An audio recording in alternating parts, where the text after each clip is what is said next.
right, we're gonna go. All righty. Good evening, one and all.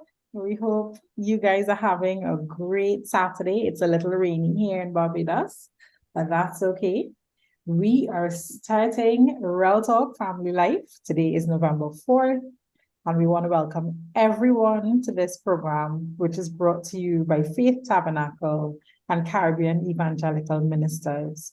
I am your host for the evening, Sasha Sutherland. So this week, we're embarking on a new series, which will take us all the way through December. We're focusing on love and how fitting, since we're starting the Yuletide season, where one of the most endearing acts of love was birth, no pun intended. So our interventions in this season are still based on the biblical passage of Titus 2, related to doing good for the sake of the gospel. Tonight, we're joined by two amazing speakers, Bishop Dr. Gavin Garraway of Glory Church, Inc., Trinidad and Tobago, and Mrs. Sherry Barrow, renowned educator from Barbados. Welcome, panelists, to the program. To everyone else, we encourage you to make your interventions via Zoom or the YouTube chats, as we spend the next hour focusing on the nature and character of love from a biblical perspective. So panelists, Dr. Gary, I'm going to come to you first because we were just talking about love in a different language, right? It reminds me of that song, Love in Many Language, straight from the heart. Yeah. So I want to invite you all to give an opening statement on love. And then we'll jump straight into four questions, just four questions we have prepared for you today. Dr. Okay. Gary. Well, love is the very heart and nature of God. The Bible tells us that God is love, and he that doesn't love does not know God, and he that loveth knoweth and is born of God. So that the whole basis of creation, the whole basis of our being is about that whole aspect of the love of God and that being expressed in a human dimension. Um, we have different words for love that we may probably look at, and it may reflect different dimensions of relationship. But the heart and the genesis of love comes in itself from God.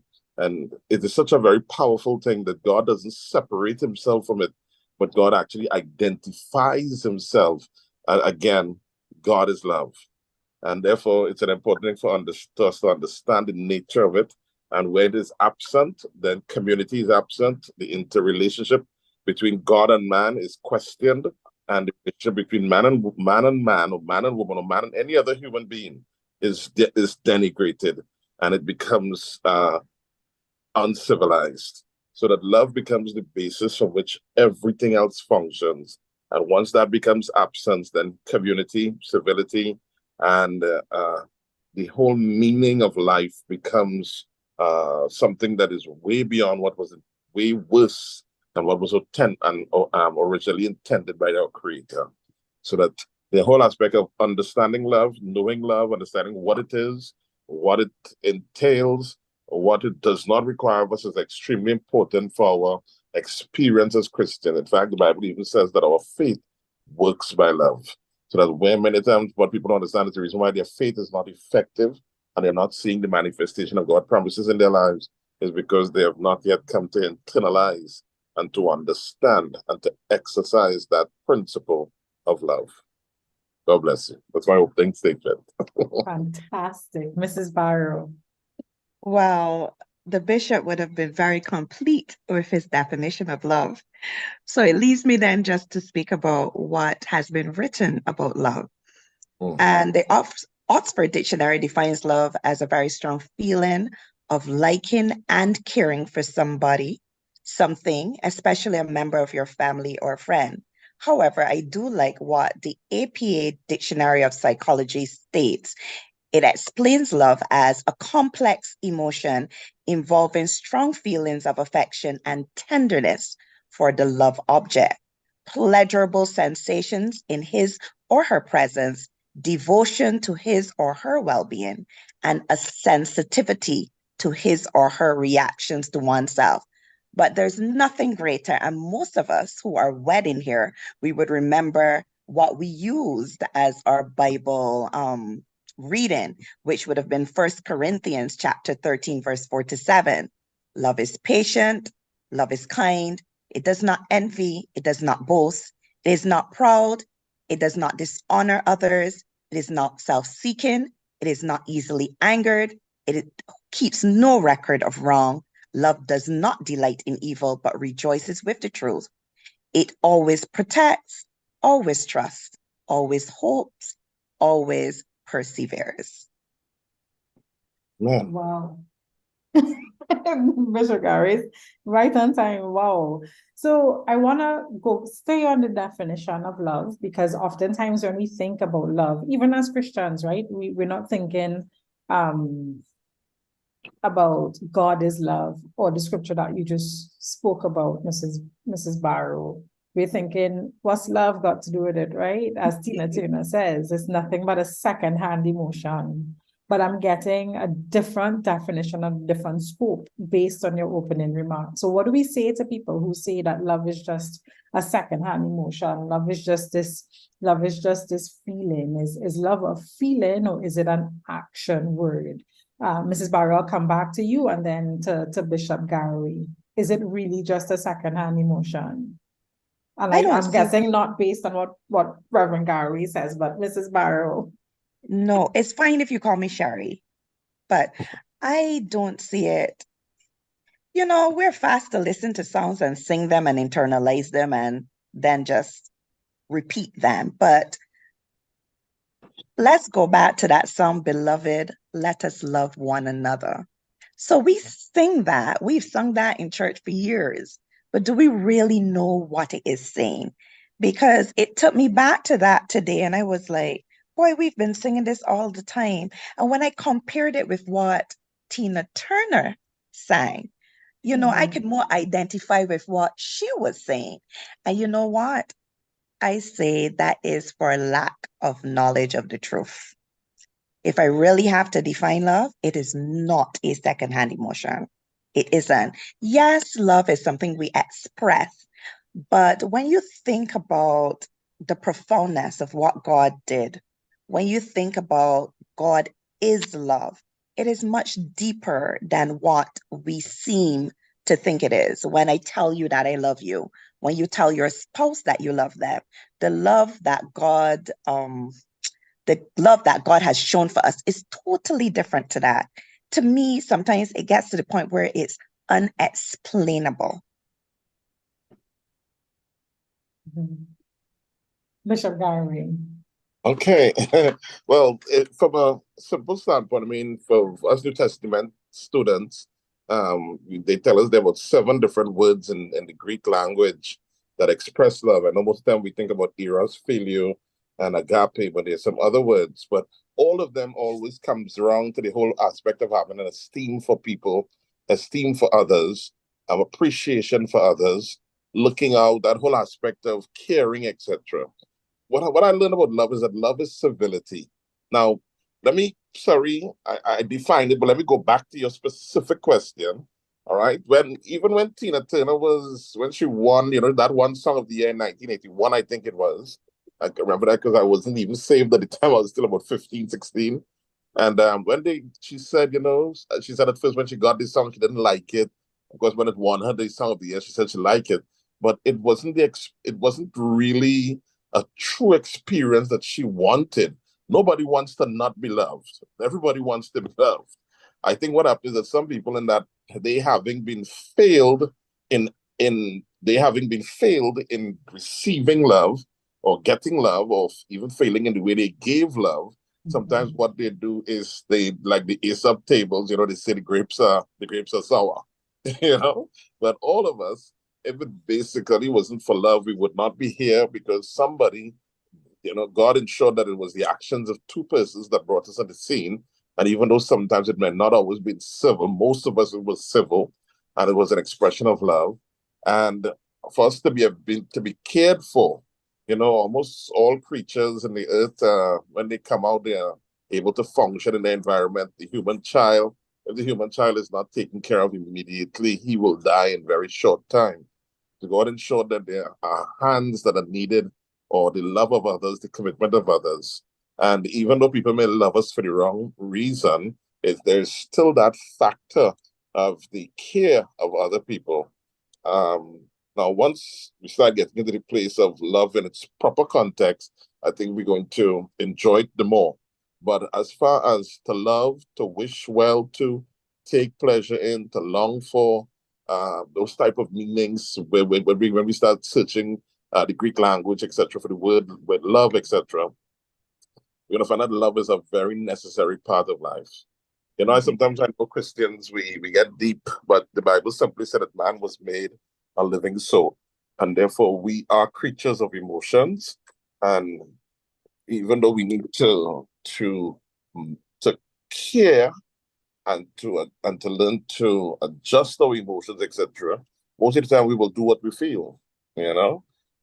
It is education or learning, etc., that allows us to adjust that emotion in its proper way and to give it a moral context. So therefore, without love, we're going to find very little reason for living.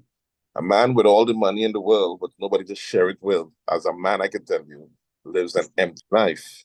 A person to have success and nobody to share that success with feels very empty because, again, even God himself said in the garden that Adam, in a perfect environment or a near perfect environment, God said that it was not good for man to be alone.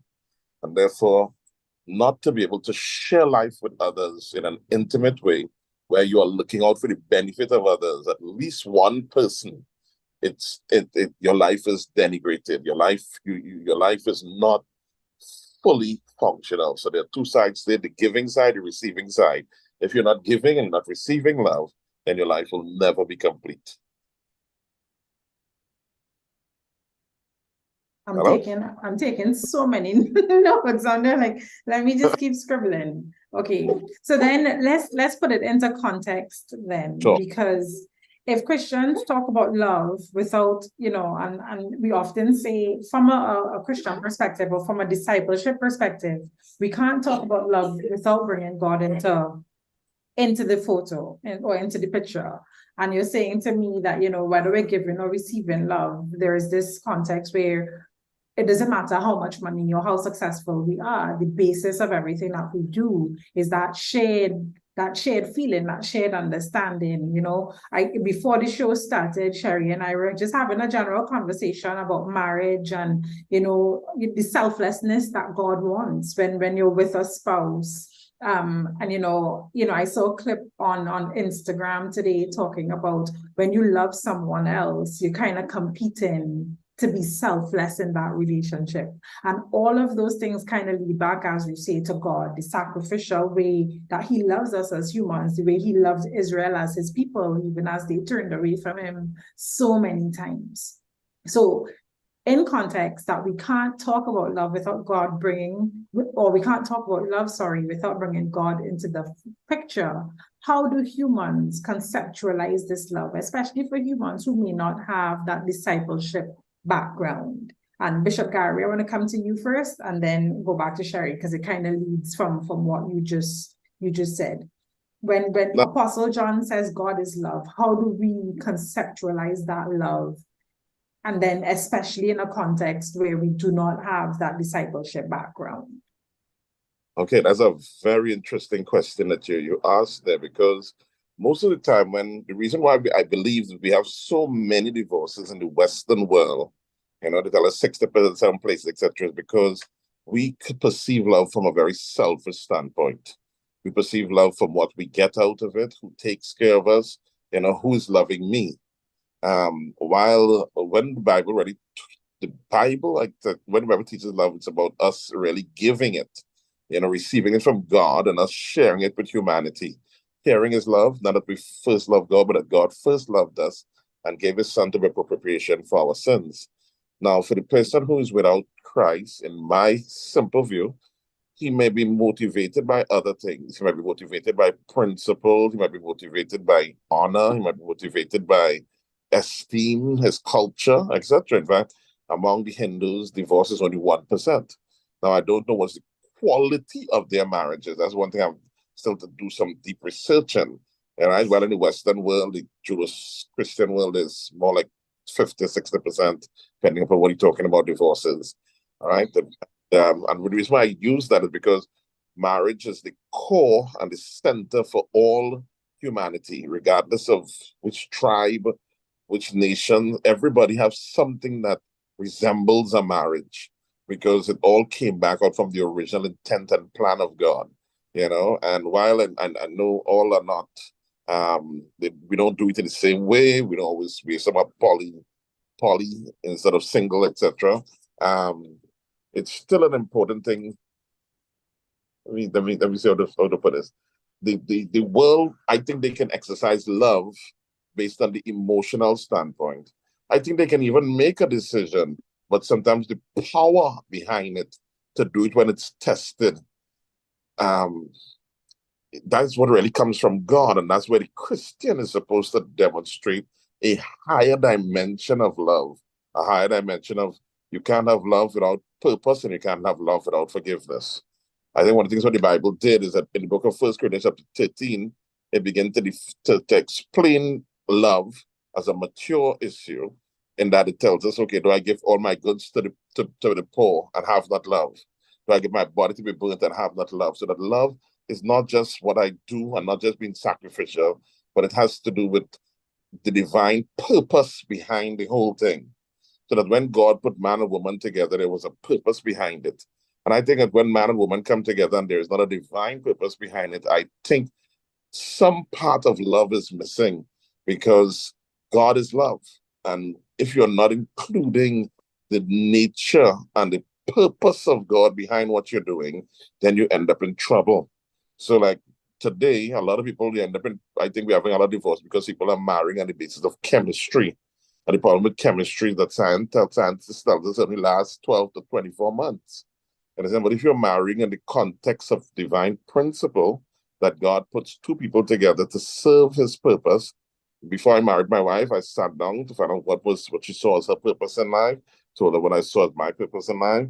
But again, that was from a mature purpose, from a mature standpoint. And we decided that we can commit ourselves to help each other to fulfill that particular thing.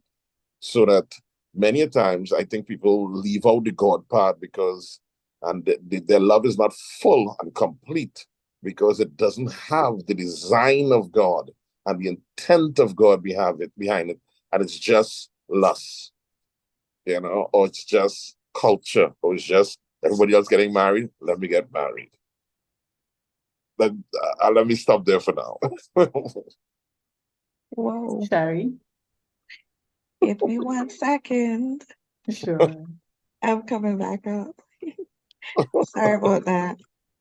No problem. I lost everything while listening to Bishop.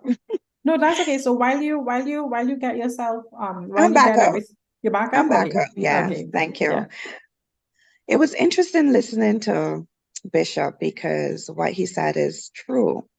Most persons rather, who do not have the knowledge of God get married. And when we talk about love, we're Christians, so we're talking in the context of a marriage. Get married, not knowing exactly what God's love is. And as he stated before, that's the reason we are so high in divorce in this part of the world.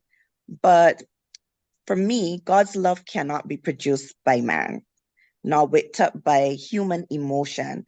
God's love flows to us exclusively from him, and then it flows through us to others. Just as God manifested his love through his actions, we are to demonstrate the love that we have received from above by the things that we do for others and the way that we act towards them. Now, if I put this into context in terms of a marriage, we talk about selflessness in a marriage, and we know that that does not always happen.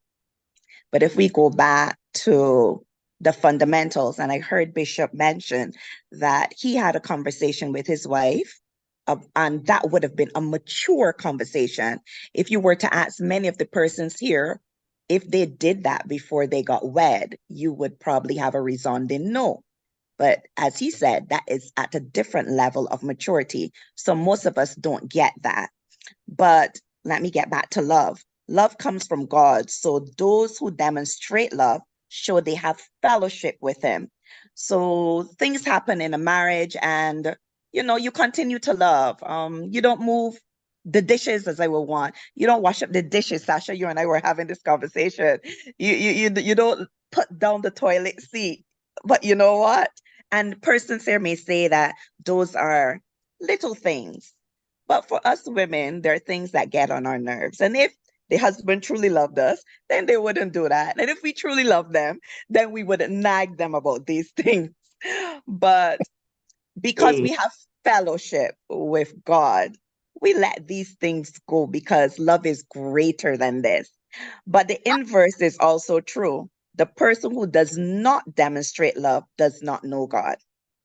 And I kind of read this and struggled with it a little because I thought it to be a little harsh. But then I went to God's word, and it states that he that loveth not knoweth not God, for God is love. Or the King James states that whosoever does not love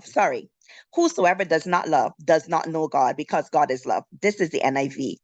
And it came back clearly. We make lots of excuses for our actions and things that we do, but it is plain and simple, plain as day. The Bible states it. Whosoever does not love does not know God, because God is love. So love is essential to Christian living because it's an essential part of who God is. It's an essential part to his identity, and is what motivates most of us to do what we do. Children of God should emulate their Father. Since he is love, we should demonstrate love.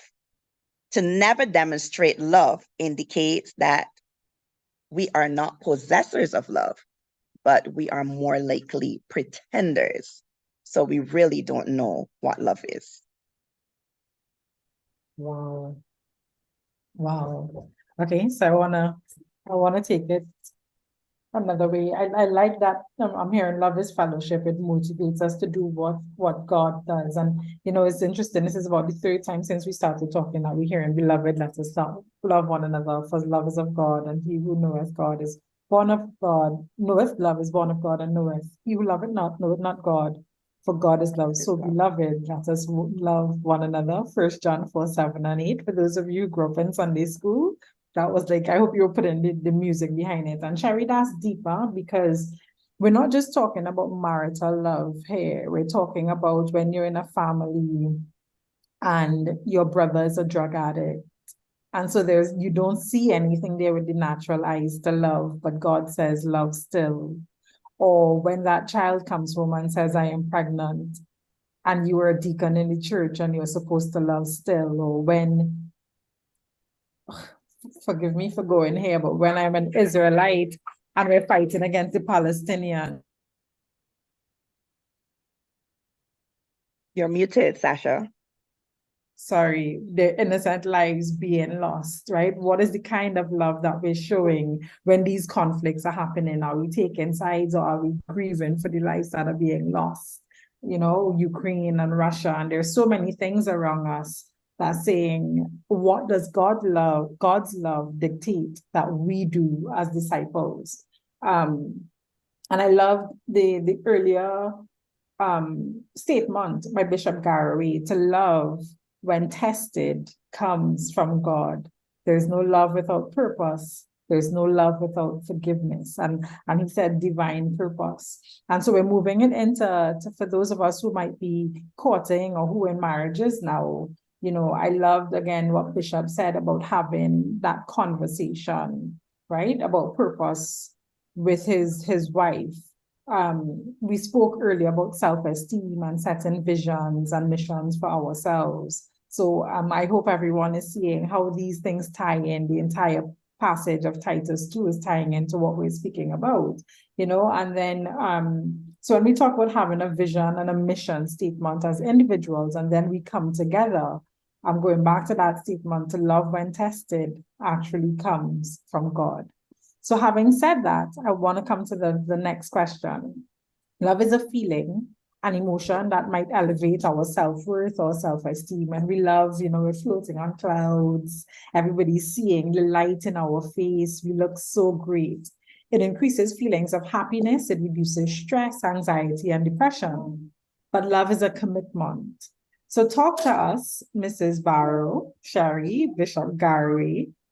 Talk to us, or talk to the lovers who share the bliss of love, committed to each other and to love's embrace.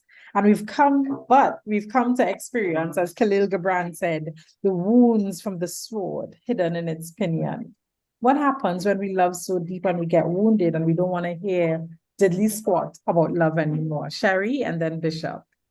Bishop, I'm going to start off. I'm glad that I get to start off so you can close it off because I'm going to talk about the bliss. So I guess there's no one here who has not experienced what my pastor would call the butterflies. And we all love to love.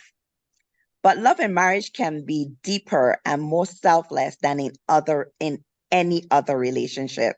It's this type of love that Jesus expects of his followers, and it is the virtue that couples need the most. Now, I don't really like when persons quote scriptures for me, but I am going to do that for you now. Ephesians chapter 5, verse 25 to 29 states, husbands, love your wives as Christ loved the church and gave himself for her. Now I'm going to skip some here. And it goes on to say, in the same way, husbands should love their wives as their own bodies. He who loves his wife loves himself, for no one ever hates his own flesh, but nourishes and cherishes it, just as Christ does the church. Now, I don't think that when we get married, we actually look at it that way.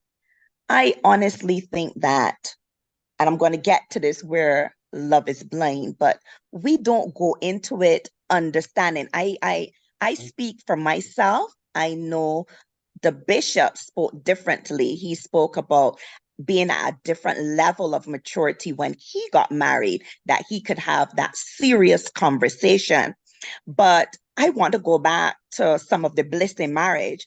In Songs of Solomon, chapter 4, verse 9, you hear Solomon saying, you have captivated my heart, my sister, my bride. You have captivated my heart with one glance of your eyes, with one jewel of your necklace. So all these things are the things that we feel.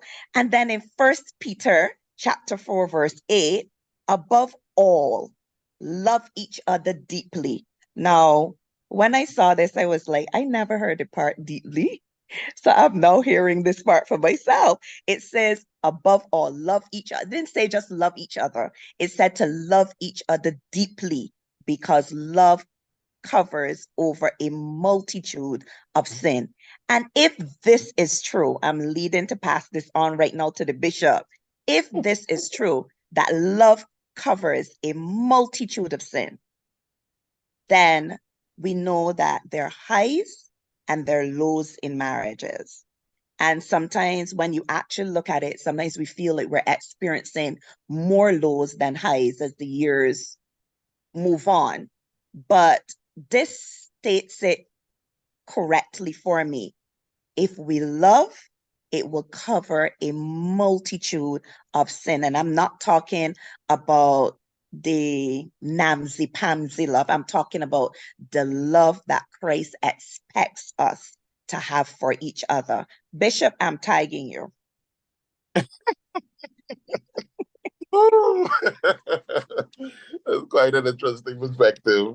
I believe, again, when we come back to thinking about it, we have to go back from the fact that initially it was God, and God is love, and then God brought man on the scene, and it was God and man, and there was love, and then God said somehow, in the context of man, that love was not enough with him and with God and man. Now, so I want to get it clear, because sometimes people think, and sometimes men will think, well, maybe my wife just need to love God more. Or sometimes wives might think my husband just need to love God more. But God himself said it was not good for man to be alone. So that God recognized that in man there was a lack that existed. In fact, one of the things that I spent most of this century single. One of the things I started studying about singleness. And one of the things I found out is that it said that when a man reaches 50 years, every day he spends alone is equivalent to smoking 13 cigarettes. So that singleness is as deadly as as being a chain smoker. So that literally there is something that comes in the relationship that I learned that women civilizes us as men in particular.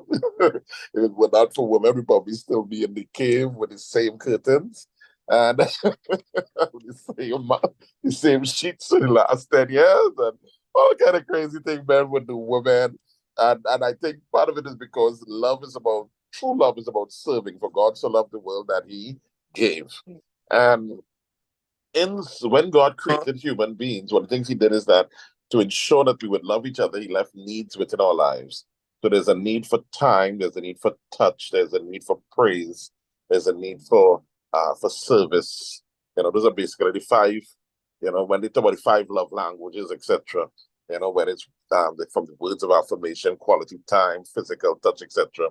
And we have need of all five. Some people it may be more exaggerated. And I particularly believe after years of counseling, it is probably what was lacking in our lives, maybe from our parents, that we find that becomes our predominant need that we express. So a person might tell you, okay, my love language is physical touch, and part of the reason is because they were never hugged the way they're supposed to. And as a spouse, one of the ways that, I don't know if this is going to sound deep, but I'm going to say it anyhow. But the way that love convert a multitude of sin is when needs are met by each other, it prevents the person from being sinful. The Bible says better to marry than to burn. And when we think about marrying and burning, there people think about it just being sex. You understand what I'm saying? And it's beyond the quality time being. You see, when you're in a disciplined scenario with a husband and wife and they're taking time to affirm each other, a man who's praised at home or a woman who's praised in the context of a relationship, they will not be on the job trying to do obscene things or crazy things to get praise. People treat people badly sometimes because they want to be noticed, and we getting out of this is sex thing. But sometimes people they do the wrong thing with their time, etc., because nobody's spending quality time with them, so trying to get attention there. So the needs of human beings are expressed in those relationships, even our children, the way that we handle them, the quality time we take with them, the words of affirmation, the time to hug them in a non-sexual manner, the service we do to them, etc. All these things are important. So sin really, many times, is not getting your needs met, it's getting your needs met outside of divine order. All right? So that when we have committed ourselves to love, okay, I'm a man. And I marry my wife, I have sexual desire, and my wife, in her role as my lover, all right, Song of Solomon, she's there, kiss me with the kisses of her lips, etc., etc. I'm satisfied with the breasts of my wife, all these different things like that. So I don't have to go out there looking for it in just every hole and nick and nan and different places like that. The same thing, a woman who's there, her husband's taking care of her. Let's talk from traditional marriage. He's taking care of the needs. She doesn't have to go and do something crazy to make money, something illegal. She doesn't have to steal. And I know it may not be the deep way, but there's very practical things that in which our relationships save us from sin. It saves us so that we're able to focus our energy, because when once lust is in our lives, whether it's lust for money, lust for sex, lust for power, etc., it takes a lot of energy, and it actually manifests itself in so many different ways. So many people who are billionaires tell you that they became a billionaires partly, and they tell because of their father mistreated them and they wanted to show him something. So their whole consummation surrounding money wasn't even healthy. It wasn't to bless humanity and to help humanity. etc. But it was to show their father something. You understand? It was if they were in a healthy love relationship. And again, that proceeds out again, God and the man and his wife, man, wife, family, and then it goes out into the community. All right. And that's how God expects from us. God expected from us. And that love, there's a time for it to be spiritual. A man must wash his wife with the water of the word. All right. And the word is Rhema. He must know the things, he must have a sense of what God is saying to the family, where we are in the context of purpose, etc. Prepare his wife so that she can be at peace. You know, he can present himself a woman without spot or wrinkle. And wrinkle, I know traditionally we always think it's the wrinkling of the garment, but the Jewish people had a tradition that when the matchmaker for the village found a bride, a potential bride, she would bring him to the family home, and the potential mother-in-law, would lift the veil and look to see whether her forehead was wrinkled. Because if she was young and her forehead was wrinkled, it means that she had a propensity for nagging. She had a propensity for conflict. You understand? It was the forehead wrinkle they were talking about. So that my job is to bring my wife to peace by the way that I live, by the fact that I keep my word. You understand? Because I keep asking my wife in our years of marriages, a few years of marriages, honey, have I done everything I've said I would do? You understand? Am I keeping my word? You understand? Because that is important to me. All right? Because that is what brings it to the place of peace. Because if I am keeping my word and you're happy and something, then I know you're crazy. But it was a man, I'm not keeping my word. I'm giving my wife reason to be crazy. That crazy. And the same way, vice versa, a woman, woman who's committed into marriage with a husband, and and you are finding out what his needs are, because people have needs that they tell you, and people have needs that they don't tell you.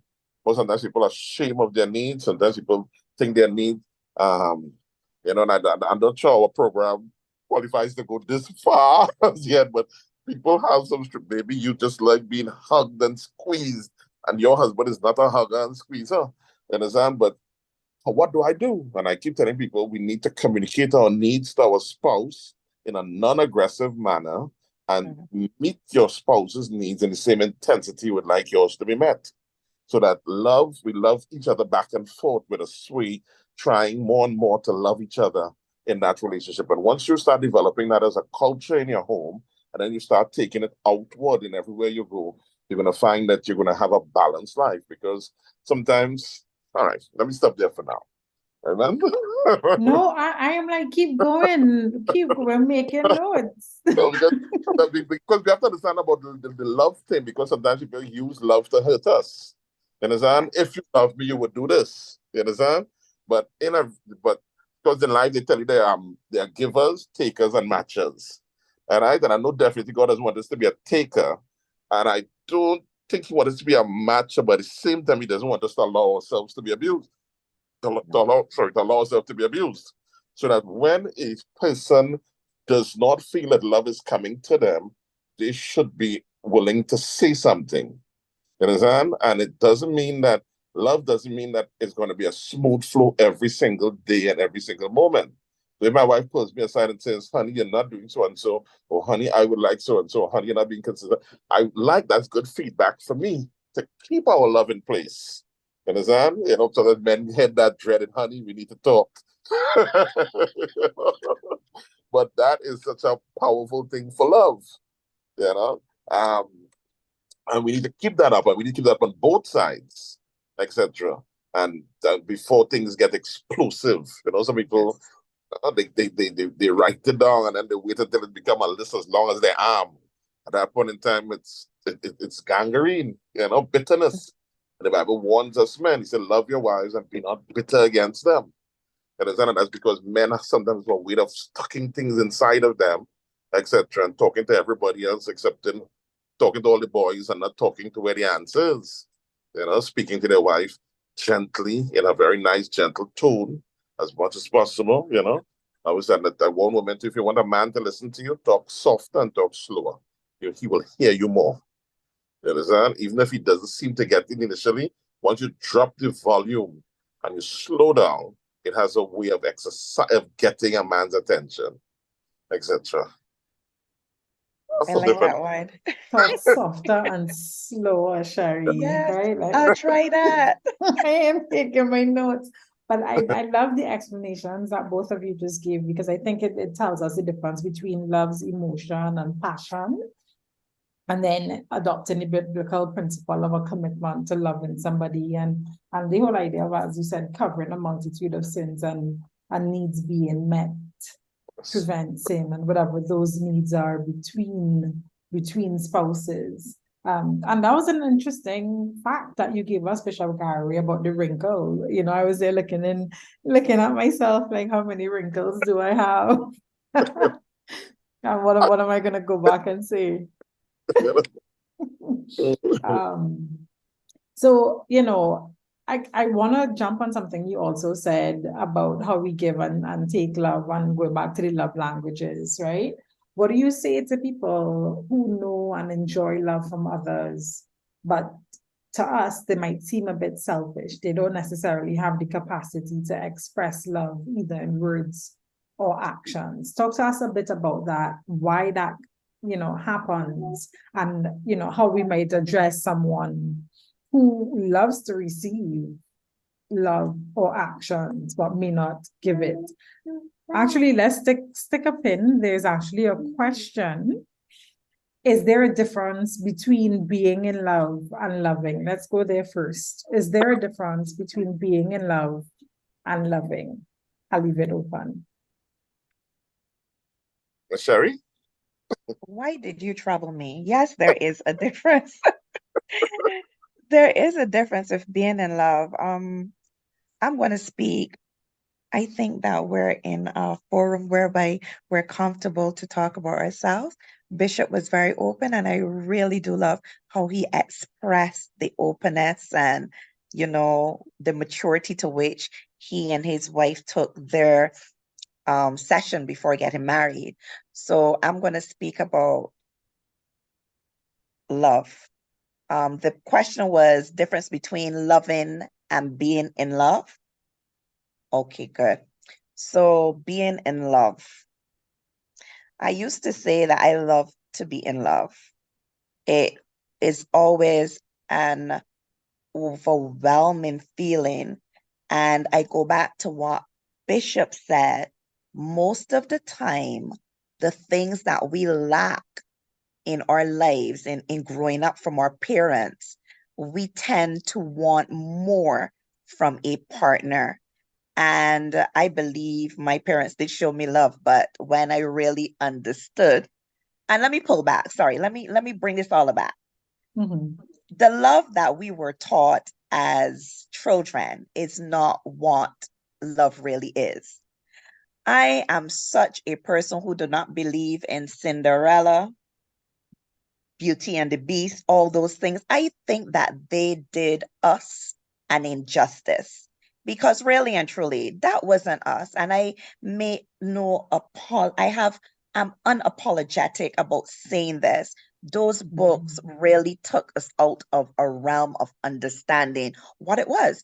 But yet still, that is what we knew. That is what we were given. That is what we were fed.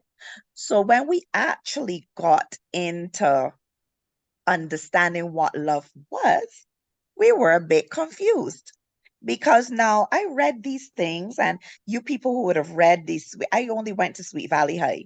I never did the Mills and Boons and things, so I don't know what happened there. But the kind of love that was expressed there, the kind of love that we saw portrayed on TV, was totally different to what, when you got into the relationship, what you would have experienced. Yes, Sweet Valley High, what you would have experienced, even in watching Days of Our Lives. I don't know, Bishop, do you remember Doug and Julie? No, I'm not much a fan of those. In Barbados, we used to watch that. Was our staple from 6 in the evening. And I remember the look of love. They had this song they used to sing and stuff like that. There is a big difference with being in love and loving. One is more of to me, being in love is when you have this great It's all about the emotions, about the feelings. You feel like if you're floating. I don't know about you, but this is how I feel. Like if I'm floating. And to me, there is no greater feeling than that of being loved or being in love. Now, loving now, if we look at it, is more like if you have to do, if you're the person who is doing the work. And persons tend to have a little trouble with that because we love to be on the receiving end.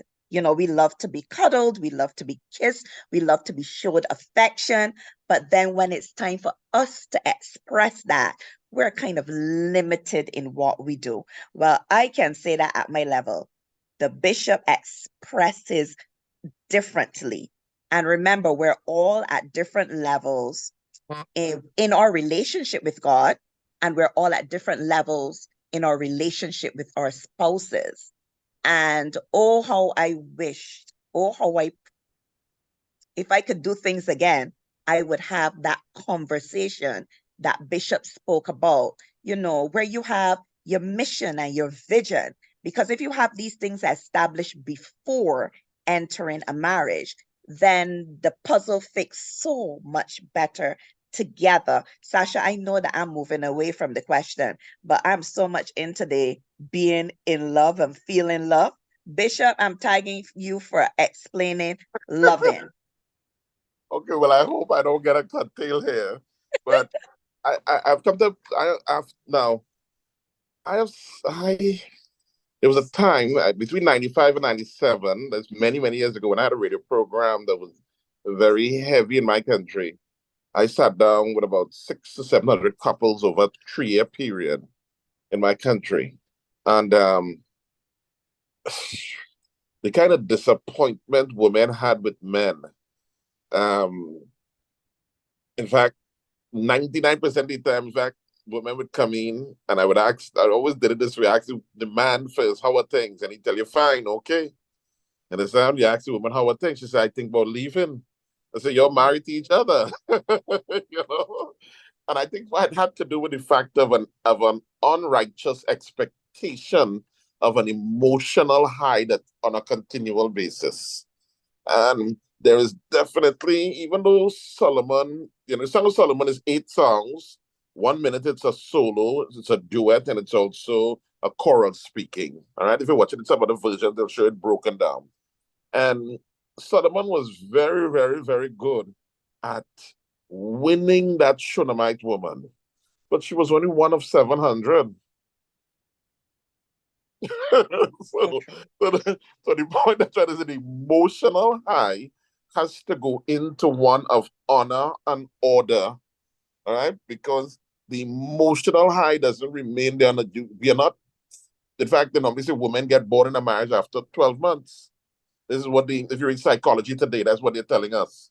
After 12 months, the average woman gets bored.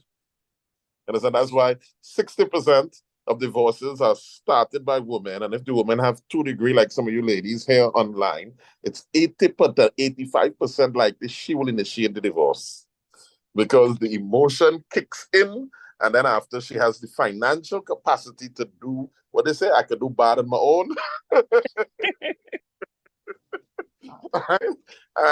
But it has to do with the fact of not understanding that that emotional high cannot exist on a continual basis. Now, the degree to which that whole exists inside of your spouse as a man, because what it is I try to warn men is that because our women have been so hurt because of the freedoms they have exercised, and every time we go against God, we are left with some pain. And it takes time and time in the presence of God to heal pain. And part of a man's responsibility is to be a healer to his wife. He is to be a priest to his wife, a prophet, a king, etc. So he has to be able to discern some of the pains in her life. And that is strongly expressed in her love language. So my wife has a particular love language. I have discerned it, and ever so often, I will kick to that when she's not even looking. All right? Because I know once I do this, it doesn't matter. I could have just killed the dog. It doesn't matter. You understand?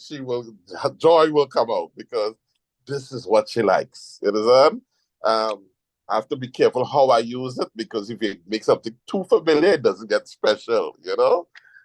So the things, so you have to know how to minister to that person, but then also he has to understand how to spiritually develop that woman. All right. I wonder if I should touch this. The Bible says that it's a metaphysical concept here now. It says Joshua watched the two men and told them to go into the house of the prostitute and bring out the woman. All right. I know for some people you'll understand what I just. So when your wife sometimes comes in and she's hurt, she's wounded by her father leaving holes in her life, other men leaving holes in her life, etc., you've got to become almost two men. It is then to understand your role as a priest to get her into the presence of God. There were two. Now, God and Abraham interacted a lot, but there were two visitations to his home. One, when God visited him and made him a believer in Genesis chapter 15, and in chapter 18, when God came home to his wife, when God came home and said, "Where is Sarah?" All right, so I got to be able to produce in his home the presence of God that brings the wholeness to the woman, to bring her to the place where so for my man said, because I'm not sure she'll be constantly like a Bluetooth that's on, looking for that emotional high. So if she doesn't get it at home, she goes to church and this brother always comes and he hugs her, or he goes to work and the way the boss watches her, or when she walks down the road, there's a specific guy who, oh my Lord Jesus, the way he talks to her, she wants to pass there every day to hear that compliment but it's something in her that's hurt. It's something in her. So that loving as a man has to do with so many different ways from so many different perspectives. So there's the pure perspective we're dealing with Adam and Eve in the garden, and no problem. But if we're dealing in our vicious society today, a man has got to be able to come into that place, and that's why a man has to really know God. He has to know God, and he has to be able to find a certain level of confidence in his relationship with Christ while he's working and healing his wife and bringing her into a place where she is without spot or wrinkle. She's not worried. She's secure that this man loves me. This man is going to do his best, etc. And once a woman feels that, guess what? That's what she passes on to her children. In a sense, because many times the children in the home end up wounded when the relationship at the top is wounded. All right. And then, of course, when we are wounded, that is what we go. When children are wounded, they go out to society, and that's what they manifest, etc. So it is for me, again, being patriarchal is a very heavy male responsibility, all right, to love his wife, all right, to be a consistent cornerstone, to be a person who is giving to his wife as much as possible, but from the context of what she needs. All right, and that's the next thing too. Sometimes, Mikey, you might have one love language, but your spouse might be another love language. So you've got to understand how to meet that language, how to speak that language and that dialect, etc. Or even if there's a dialect to that language, and communicate yours and pray and believe God. Wow.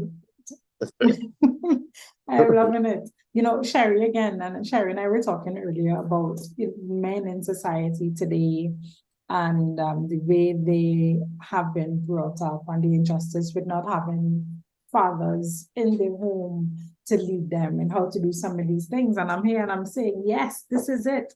Be honest in your communication, be the priest, spiritually develop, etc. And then as much as I get excited about hearing it, I'm like, gosh, who's going to teach our men to do this? Because there's such a crisis in society. But I think we could just make the statement and leave it there for another program. But there really is a crisis when we start talking about love and the biblical expectation for both men and women, and then seeing, what the state of society now, and you can only trust that God will help reconcile for those of us who are still in the house, that we see a remnant of that type of love. So I want to bring it back to that final question then. What do you say to the person who knows and enjoys love from others, but it seems like that person doesn't have the capacity to express similar love in either in word or in action? let me jump in here first at this. Now, Go there's something ahead. I keep saying, all right, to my people, you don't have to marry anybody. We live in a society where you can say no. But you need to have the right tools and the right eyes on which to look. I quiver for women who, and I can feel it for women who live in a situation where a man is rough, rugged, thinking only about himself. Um, one of the biggest problem we have today is the tone in which men speak to women. The tone, there's a tone that I hear from men that is not of Christ. And as I've seen this in all kinds of homes, all right, biblical homes, all kinds of homes I've seen this in, and I understand because a man, and again, the Bible warns us that love your wife and be not bitter against them. We cannot lead somebody spiritually if we are doing it from the realm of bitterness. When you're bitter, talk to friends, talk to God. Understand? Talk to your wife when that has been dealt with, and if that is not present, if you don't come back to that place from a realm of love as a man, if a man, I don't think you should marry him. I don't think if a man lacks the capacity to love you, and you can see that before you get married. I don't care how much money he has. You understand? The Bible warns us again in the book of Proverbs, it's better to live in poverty where love is than where there's a full ox every day and there's no love, you know? What you want is a loving man who got some money. You want. All right? So you got to see, and I tell people it's not just again, women don't just want rich men, women want generous men. That's a big difference. Understand? Because sometimes you have men who have money, but they're not willing to share, they're not willing to help and see their spouses develop. And again, you have to be careful concerning that and know the difference between the two. Doesn't mean that he has to be wasteful, but he has to consider what are your goals. A man who will not even sit down and ask you what your plans are, what you want for your life, as though you are. Is he marrying a slave? You know. So you want to see those things now. As far as the woman is concerned, most women, because they were made for relationships, are much easier to adjust. I've found that women are much easier easier to adjust.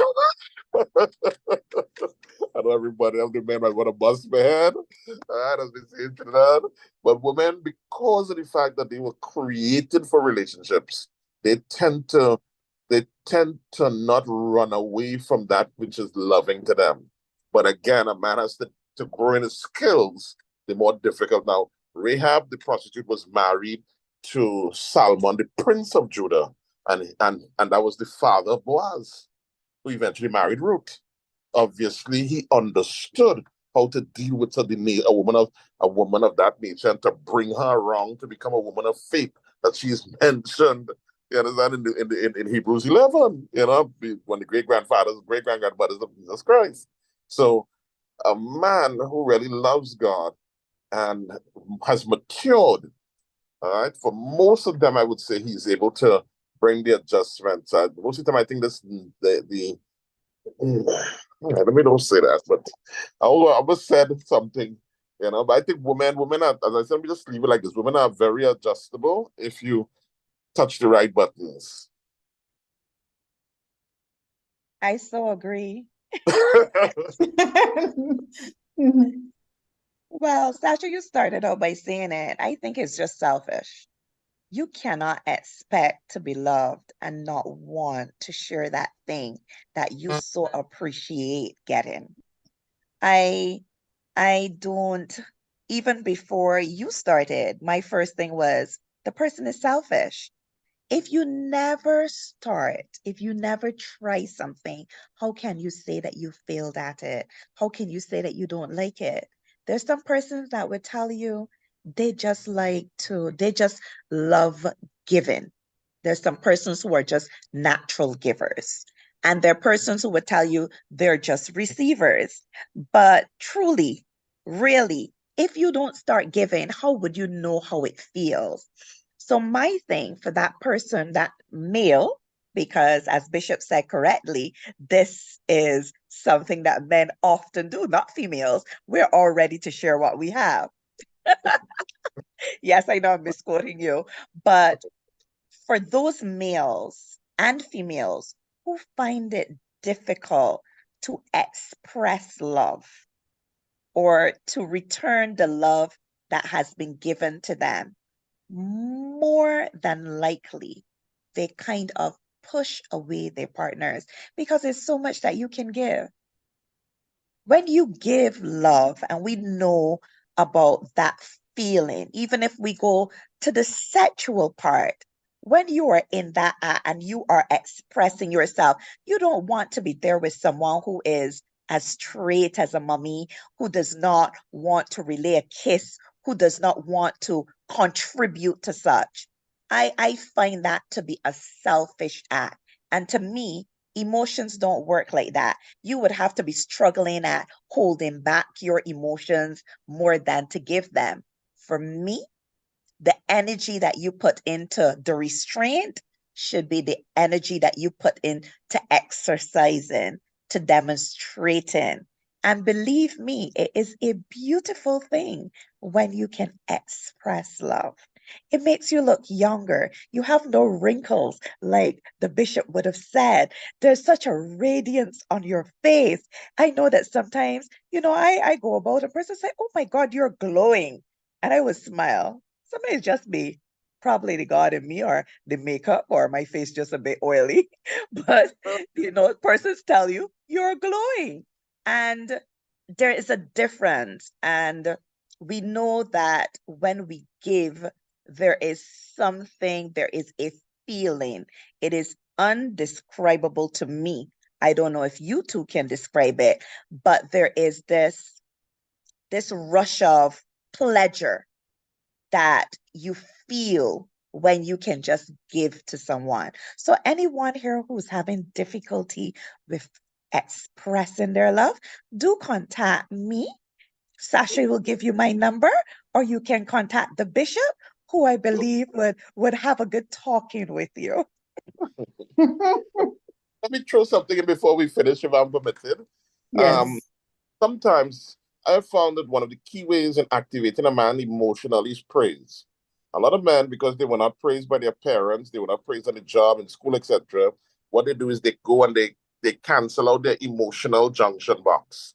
When a woman praises a man, that's why many times men don't even know how to respond when their wife praises them, because the emotions are, they don't know how when they start touching base with their emotions. I remember once I was preaching in church and I said, when you commend a man on something, the next time he does it, he'll bypass you, walk in front of you 2 or 3 times to get praise again.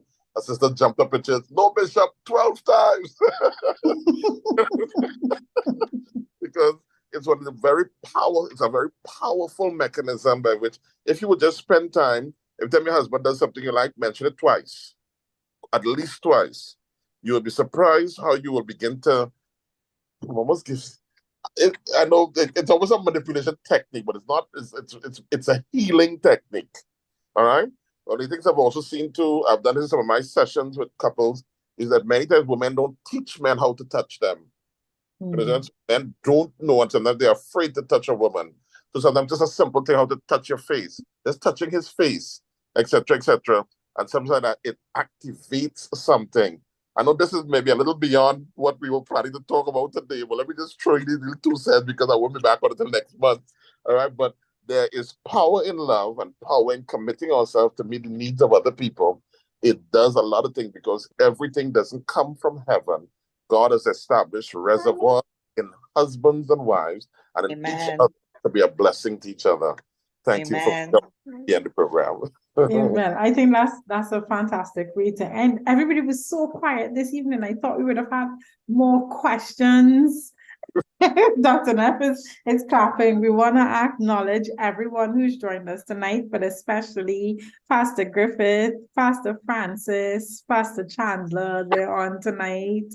I see Reynold and Celia's here, Sister Maria, Brother Georgie, Tessa, all of y'all. Thank you so much for joining us. We hope That tonight y'all got a glimpse of the nature and character of love from a biblical perspective. We hope that we recognize the difference between love's emotion and passion and its commitment and will based on what God intended love to look like. And we hope you understood the difference between experiencing love as a donor and as a recipient. So as I said, we're talking about love all the way to the end of this year. It is the Yuletide season where Christ, where we celebrate the birth of Christ, I should say, where the act of love itself was actually birthed in human form. And so we're going to try to unpack that as much as possible on behalf of Pastor Henry, Faith Tabernacle, and Caribbean Evangelical Ministers. Thank you for joining us on another episode of Real Talk Family Life. Have a fantastic week. We look forward to seeing you same place, same time next Saturday, 7:30 p.m. Good evening. Bless you. Thank Good you. evening. Thank you very much. Thank you so much, Bishop Gary. I feel like we need to have a separate conversation